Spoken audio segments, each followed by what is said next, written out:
Hi, எல்லாருக்கும் வணக்கங்க. எல்லோரும் என்ன பண்ணுறீங்க? நல்லா இருக்கிறீங்களா? சாப்பிட்டாச்சுங்களா? தைச்சிக்கிட்டு தாங்க உட்காந்துருந்தேன். என்னால் உப்புசம் தாங்க முடியல. அதான் கொஞ்சம் ஃபேன் போட்டு ஒரு 5 நிமிஷம் உட்காரலான்னு வந்தேங்க. ஃபேன் ஓட மாட்டேங்குதுங்க ஹாலில். அங்கே தான் உட்காந்து தைப்பேன் நான். ஏதோ ஒரு மூலையில் மிஷின் கிடந்தாலும் எங்கேயோ ஃபேன் ஓடிச்சினாலும் கொஞ்சம் உப்புசம் இல்லாத மாதிரி ஒரு ஃபீலிங்காக இருக்குங்க. காற்றே வரலினாலும் சரி, காற்று வர்றதில்லை. அங்கே ஃபேன் நடுவில் ஓடுதுங்களா, நம்மளுக்கு காற்று வராது. இருந்தாலும் ஃபேன் ஓடுது, நம்மளுக்கு காற்று வருதுங்கிற ஒரு இதில் தைச்சிக்கிட்டு உட்காந்துருந்துங்க. இப்போ சுத்தமாக அந்த ஃபேனும் ஓடாதபடி கப்புன்னு கிடக்குதுங்க. நைட்டெல்லாம் உட்காந்து தைப்பேங்க கொஞ்சம் நேரம். ஆனால் ஃபேன் இல்லாதனால போய் படுத்து தூங்கிட்டேங்க நான் நேரமாக. அப்புறம் என்ன பண்ணுறதுங்க, பகல்லினா கூட ஏதோ கதவெல்லாம் ஜன்னலெல்லாம் திறந்து வச்சு உட்காந்து நம்ம தைக்கிறோம். நைட்டில் நம்ம கதவை திறந்து வச்சு உட்காந்து தைக்க முடியுங்களா 11 மணி 12 மணிக்கு? அப்புறம் என்ன பண்ணுறதுனே தெரியலிங்க. எங்கள் வீட்டுக்காரிக்கிட்ட கேட்டால் எங்கள் வீட்டுக்கார் ரெடியே பண்ணி கொடுக்க மாட்டாங்க. ஃபேன் ரெடி இன்னும் சொல்லிங்க, நான் சொன்னனால என்ன தெரியுங்களா சொல்லுவாங்க, நீ தானே உட்காந்து தைக்கிற, உனக்கு தானே அந்த ஃபேன் வேணும், நீ போய் ரெடி பண்ணு, தைக்கிறையெல்லாம் உட்காந்து நீ போய் ரெடி பண்ணு, எங்கிட்ட எதுக்கு கேட்குற அப்படின்னு கேட்பாங்க. என்னங்க சொல்கிறது? நம்ம உக்காந்து தைக்கிறக்கே ஃபேன் ரெடி பண்ணி கொடுன்னு கேட்டால் கொடுக்க மாட்டேங்கிறாங்க. கொடுக்க மாட்டாங்க, எனக்கே தெரியும். ஏன்னா இது மாதிரி நிறைய அனுபவிச்சிருக்குன்னுல்ல. ஆனால் அடுத்த காதலங்கூட பேசுறதுக்கு புருஷன் ஏசி வாங்கி கொடுக்குறாங்க. திக்குள்ள ரொம்ப புண்ணியம் பண்ணியிருக்குதுங்க அந்த பொம்பளை. உண்மையாக சொல்கிறேங்க, என்ன தப்பு பண்ணாலும் மன்னிச்சுக்குது அந்த ஆள். ஏன்னா அந்த ஆள் நல்ல ஆள் இல்லையில்ல. 2 பேர்த்துக்கு சரியாக தாங்க இருக்குது. 2 பேர் எப்படி தெரியுங்களா,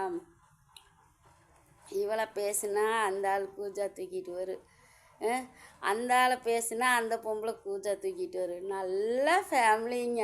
ஆனால் பொண்டாட்டி வச்சிருக்கிறவங்ககிட்ட போய் ஒரு புருஷன் ஃபோன் பண்ணி பேசி இருக்கிறான்னா எப்படின்னு பார்த்தீங்கல்ல. நம்ம வீட்டில எல்லாம் அப்படி ஏங்க, நான் லவ் பண்ணுறேங்க, இவரு கூட தாங்க நான் டெய்லி நைட்டானால் பேசிக்கிட்டு இருக்கிறேன், இவரு கூட நீங்கள் வேணால் பேசி பாருங்களா, அவர் ரொம்ப நல்லவருங்க, பேசி பாருங்கன்னு சொல்லி கொடுத்தோம்னா என்னங்க பண்ணுவாங்க நம்மளைய? அந்த நிமிஷமே செருப்பை கழட்டி அடித்து மரியாதை வெளியில் போய் தாட்ட மாட்டாங்களா? இதை புருஷன்னு இந்த தப்பு பண்ண நம்ம என்னங்க பண்ணுவோம்? சொல்லுங்கள். இப்படியா பார்த்துக்கிட்டு உட்காந்துருப்பா? உங்களை எதுக்காக மரியாதை குறைவா பேசுகிறா, உங்களை ஏன் அப்படி பேசுகிறா இப்படி பேசுகிறான்னு சொல்லிக்கிட்டு இருப்பா. வாடா வெண்ண அப்படின்னு சொல்லி 4 செவுள்லையே விட்டு இழுத்துட்டு வர மாட்டோம். ஐயய்ய, இவங்கெல்லாம் புருஷன் பொண்டாட்டி இப்படி ஒரு குடும்பமாக வச்சு ட்ராமா போடுறாங்க. அதுதாங்க உண்மை. உண்மையாக இந்த கருப்பி எவ்வளோ பேச்சு பேசுகிறேன். நம்மளாம் இப்படி கேட்டுக்கிட்டா உட்காந்துருப்போம்?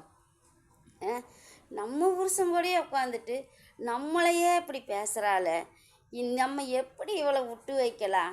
ஆமாம், நம்மளுக்கு தானே நம்ம புருஷன் வாங்கி கொடுக்கணும். நம்ம புருஷனோட காரில் நம்ம தானே உட்காந்துட்டு போகணும். எவ்வளோ ஒருத்தி காரில் உட்கார வச்சு கூட்டிகிட்டு போகிறான், ரூம்பு போடுறான், ஆர்டரு போட்டு விதவிதமாக சோறு வாங்கி கொடுத்து திங்கிறாங்களே. நம்ம தானே பொண்டாட்டி, அவ ஏன் கூட போகிறா அப்படின்னு நம்மளாம் யோசிப்போமில்லங்க. யோசிப்போம்மா? யோசிக்கவே மாட்டோம். போகணுன்னு என்ன பண்ணணுமோ அதை பண்ணி விடுவோம். புருஷனை முதல்ல தன் கையில் வச்சுக்கணும். அதுதான் பொம்பளைக்கு அழகு. என்ன வேணாலும் குடிக்கட்டும், என்ன வேணாலும் பண்ணட்டுமே. ஆனால் புருஷன்னா பொண்டாட்டின்னா நீ தான், புருஷன்னா எனக்கு நீ தான், அப்படி தான் வாழணும். இல்லையா, சரி இல்லையா, வேண்டவே வேண்டான்னு உன்னோட எதுவுமே எனக்கு வேண்டாம், நான் எனக்குன்னு ஒரு வாழ்க்கையை பார்த்துட்டு போகிறேன் அப்படின்னு சொல்லிட்டு போயிடணும் டீசெண்டாக. அதை விட்டுட்டு எனக்கு நீயும் வேணும் அவனும் வேணும், நீயும் வேணும் அவனும் வேணும்னு சொல்லிட்டு எந்த பொம்பளையுமே இருந்து நான் பார்த்ததில்லை உன்னை தவிர. நீ ஒரு கேவலமான பொம்பளை.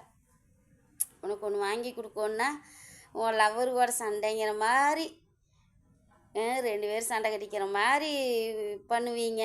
அப்புறம் வாங்கி முடிச்சோன்னுமே அப்புறம் 2 பேரும் பழையபடி ரொமான்ஸ் பண்ண ஆரம்பிச்சிருவீங்க. நைட்டு நடந்த சண்டைக்கு இந்த அம்மா அப்பா வெடிக்கு வேணா பேசிக்கிட்டு இருந்திருப்பாங்க. பாவம் தெரியல அவங்களுக்கு. அதனால காலையில் எழுந்திரிச்சு தான் பொங்குறாங்க. என்னங்க இதெல்லாம் குடும்பம்? நீங்களே சொல்லுங்கள். இதை வேறு நம்ம பேசணுமா? சில பேர்த்துக்கு பிடிக்க வேணுங்க. எனக்கு பேச பிடிச்சிருக்குது, நான் பேசுகிறேன், ஓகேவா? இவங்க பண்ணுற தப்பத்தானே நான் கேட்குறேன். வேறு ஒன்றும் நான் அவங்கள தப்பாக ஒன்றும் பேசலையே. நீங்களே இருங்க, நீங்கள் சப்போர்ட்டாக ஒருத்தவங்க பண்ணிக்கங்க சொல்கிறீங்களா?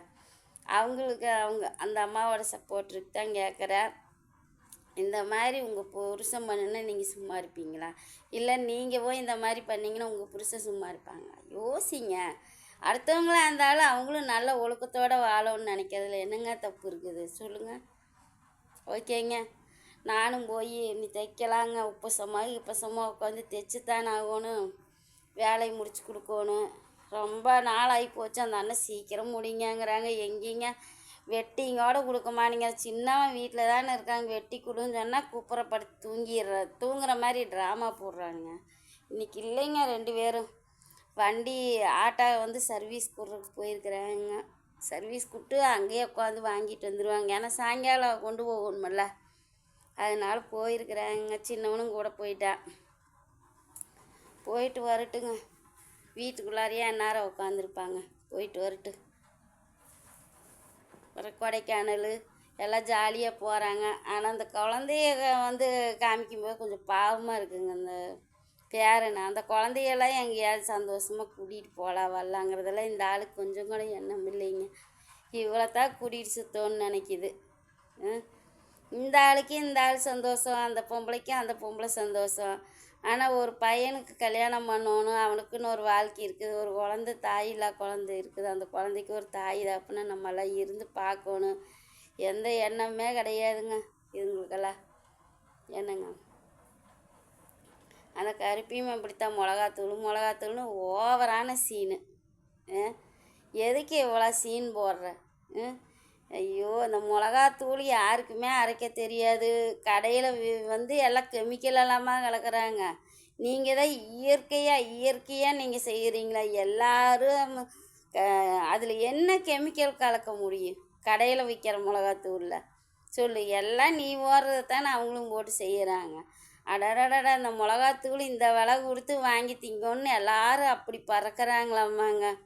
என்ன விலையானாலும் பரவாயில்ல, இவங்க கொண்டு போய் கொரியல் பண்ணுறக்கு ஆட்டோ பிடிச்சி போனால் இல்லை வண்டியில் போனால் பெட்ரோல் செலவு காசு ஓட்டுடணுமா, மிளகாத்தூளுக்கு காசு ஓடணுமா, அதுவாக கொரியல் சார்ஜ் ஓடணுமா, இவங்க போக்குவரத்து செலவு காசு ஓடணுமா?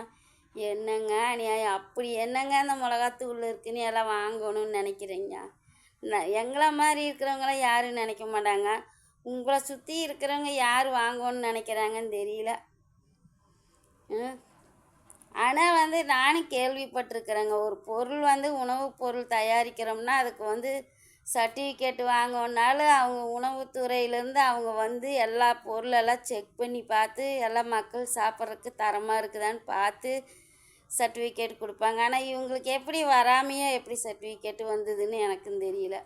ஆனால் அவங்க வந்து நானே பார்த்துருக்கேன்னாலுங்க, செய்தியிலெல்லாம் பார்த்துருக்கேன்ல, எத்தனை பெரிய பெரிய ஹோட்டலுக்கெல்லாம் கூட போய் அவங்க செக் பண்ணி பார்த்து இந்த மாதிரி இருக்குது, தரம் இல்லாமல் இருக்குது அப்படின்னெல்லாம் எத்தனை பேர் வீடியோ போட்டிருக்குறாங்க. இதுலேயுமே பார்த்துருக்கேன், ஃபோன்லேயும் பார்த்துருக்கேன்.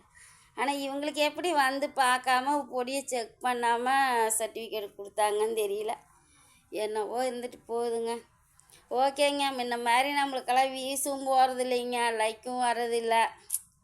சரிங்க, நான் என் கடமையை நான் செய்கிறேங்க. என்னோடய கடமை, நான் வீடியோ போடுறேன் பாருங்கள். ஓகேங்க, பாய். நான் போய் தைக்கிறேங்க. நேற்று இவங்க அப்பா வேலைக்கு போயிட்டு மத்தியானம் வீட்டுக்கு வந்துட்டாங்கங்க. என்னமோ பொருளெல்லாம் வாங்கி வச்சு போட்டு வந்துட்டாங்க. நீ நாளையிலேருந்து போய் வேலை செய்யலான்ட்டு என்னமோ ப்ளைவுட்டு அது என்னென்னமோ சொல்லிச்சுங்க அவங்க அப்பா. அது என்ன ப்ளைவுட்டு அப்புறம் இன்னொன்று என்ன மைக்கா எல்லாம் வாங்கி வச்சுட்டு வந்துட்டாங்களாம்மாங்க. இன்னைக்கு தான் வேலைக்கு போயிருக்கிறாங்க. அவங்க அப்பா வீட்டில் இருந்தாலும் அப்படித்தாங்க, தைக்கவே விட மாட்டாங்க. ஏதாவது ஒன்று இந்த ஏற்கனவே கறி குழம்பு வச்சது இருக்குது, அதையவே எடுத்து மறுபடியும் ஒருக்கா தாளித்து கொடுங்குறாங்க. என்னங்க பண்ணுறது? நேற்று அந்த வேலை. அப்புறம் ஜூஸு ஓட்டு கொடும்பாங்க, அது ஒட்டுக்கா போட்டு வச்சாகாது, அப்பப்போ போட்டு கொடும்பாங்க. எனக்கு வேலை கொடுத்துக்கிட்டே இருப்பாங்க, தைக்கிற வேலையே செய்ய விட மாட்டாங்க. இதுதாங்க வீட்டில் நடக்குது. ஓகேங்க, பாய். நம்மெல்லாம் வந்து எல்லாம் சகிச்சுக்கிட்டு எல்லாம் சகிப்புத்தன்மையோடு தாங்க வாழ்ந்துட்டுருக்குறோம் ஒவ்வொருத்தவங்களுமே. யாரும் சந்தோஷமாக வாழல, ஆனால் குழந்தைய வாழ்க்கையை நினச்சி நம்ம வாழ்கிறோம், அவ்வளோதான். நம்ம வந்து தடை மாதிரி போனோம்னா நம்ம குழந்தைய வாழ்க்கை வீணாக போயிருமில்லங்க. நம்மளோட வாழ்க்கை முடிஞ்சு போச்சு, அவ்வளோதான். நீ குழந்தைய வாழ்க்கையை நல்லபடியாக அமைச்சு கொடுக்கணும், அவ்வளோதாங்க. ஓகேங்க, பாய்.